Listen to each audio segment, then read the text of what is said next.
Selamat datang di pembahasan kita hari ini. Kita punya satu renungan menarik nih dari NDC Ministry tanggalnya 5 Agustus 2025. Fokusnya soal integritas pelayan Tuhan. Menarik ya, integritas. Selalu relevan. Betul. Nah, sumber ini ngambilnya dari Alkitab, dari 2 Raja-Raja pasal 5, kisah Nabi Elisa sama Naaman itu loh. Oh, kisah penyembuhan Naaman itu ya? Yang Panglima Aram? Iya, benar. Jadi, misi kita kali ini kita coba gali bareng lah. Apa sih artinya jaga integritas itu? Apalagi kalau udah berhadapan sama godaan kan? Godaan materi biasanya ya? Atau kekuasaan? Nah, itu dia. Renungan ini juga bilang, integritas tuh kayaknya makin langka ya sekarang. Kadang bahkan di lingkaran pelayan Tuhan pun ada aja yang kompromi. Kejujuran dikorbanin buat, ya, uang atau jabatan. Miris sih kalau dengernya gitu. Oke, jadi kita masuk ke ceritanya ya. Intinya kan, si Naaman ini jenderal besar dari Aram, musuh Israel gitu. Kena kusta. Penyakit yang ditakuti banget waktu itu? Betul. Terus dia dengar soal Nabi Elisa di Israel, dia datang, nurutin perintah Elisa, akhirnya sembuh deh. Prosesnya juga unik kan, disuruh mandi di sungai Yordan 7 kali. Sempat ngambek dulu dia awalnya. Haha, iya benar. Tapi akhirnya nurut dan sembuh. Nah, karena saking bersyukurnya, dia balik lagi ke Elisa, mau kasih hadiah. Dan ini bukan hadiah biasa loh. Emas, perak, setumpuk pakaian bagus gitu ya? Jumlahnya besar pasti. Iya, gede banget nilainya. Tapi, nah ini bagian kuncinya. Elisa nolak mentah-mentah. Semua ditolak. Kenapa ya? Menurut sumber ini sih alasannya jelas. Elisa nggak mau ada kesan kalau kesembuhan itu dari dia, atau seolah-olah anugerah Tuhan itu bisa dibeli. Masuk akal.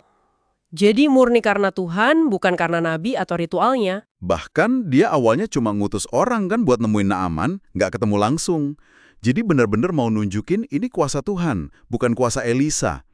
Tapi saya jadi mikir, selain alasan teologis itu, ada makna lain nggak sih penolakan ini? Apalagi kan Naaman ini dari bangsa musuh. Nah, itu pertanyaan bagus. Ada banget signifikansinya.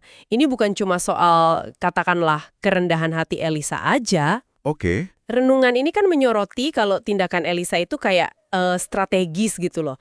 Buat jaga reputasi atau kekudusan nama Tuhan. Maksudnya gimana tuh? Gini, kalau dia terima hadiah dari petinggi bangsa musuh, apalagi yang baru aja kena kuasa Tuhan Israel, itu bisa secara nggak langsung bikin orang mikir, oh, Tuhannya Israel ini sama aja kayak dewa-dewa lain. Kekuatannya bisa dibeli pakai persembahan. Oke. Jadi kayak merendahkan gitu ya? Sama bangsa yang musuhin umatnya. Gitu kira-kira. Poin yang kuat banget ya.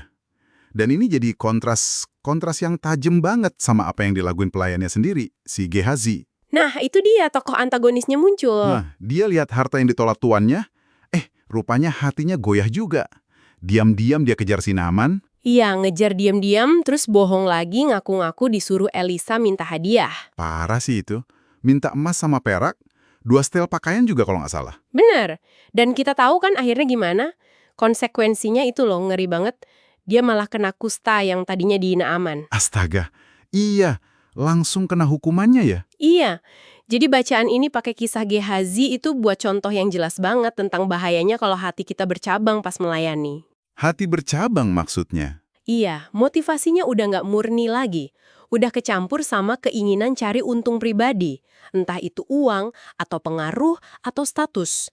Itu nggak cuma ngerusak pelayanan itu sendiri, tapi ya itu tadi, mencoreng nama Tuhan yang harusnya dijaga. Jadi, gimana nih kita narik benang merahnya buat Anda yang lagi dengerin? Renungan ini kan ngajak kita refleksi ya. Betul. Ada beberapa pertanyaan bagus di situ. Misalnya, Dalam hidup Anda nih, sebenarnya apa sih yang lebih dikejar? Kehormatan dari manusia atau hidup yang benar di hadapan Tuhan? pertanyaan dalam itu. Terus, secara praktisnya nih, gimana usaha Anda buat jaga integritas? Pas lagi dihadapin godaan, entah itu duit atau hubungan yang nggak benar, atau mungkin kesempatan nyalagunain kuasa gitu. Dan renungan itu nggak cuma nanya doang, tapi ngasih pegangan praktis juga kan ya? Iya, ada poin-poinnya. Pertama, katanya jaga hati. Maksudnya waspada teruslah, jangan gampang kepencut sama harta, jabatan, atau sekedar pujian orang. Bener juga. Pujian bisa jadi jebakan juga ya? Banget. Kedua, ya komitmen sama jujur dan setia dalam segala hal, mau kelihatan orang atau nggak kelihatan. Yang kecil-kecil gitu ya seringnya. Justru itu. Dan yang paling dasar, ya teladan Elisa tadi. Tempatkan kehormatan Tuhan atau prinsip nilai luhur apapun yang Anda pegang di atas segalanya. Jangan pernah deh gadaikan integritas cuma buat untung sesaat. Jangan digadaikan ya. Oke, sebagai penutup nih, ada satu kutipan dari renungan ini yang singkat tapi wah, ngena banget. Pelayan Tuhan harus menjaga kehormatan nama Tuhan walaupun tak terlihat oleh manusia. Walaupun tak terlihat manusia, itu kuncinya. Iya, ini jadi mikir lagi nih buat Anda renungkan sendiri. Jangan-jangan ya, ujian integritas kita yang sesungguhnya itu seringkali bukan pas kita berhasil nolak godaan gede di depan umum. Tapi justru dalam keputusan-keputusan kecil yang tersembunyi yang gak ada siapapun tahu, kecuali diri kita sendiri. Wah, itu dia. Sesuatu buat direnungkan lebih lanjut ya. Betul, sesuatu untuk direnungkan lebih lanjut.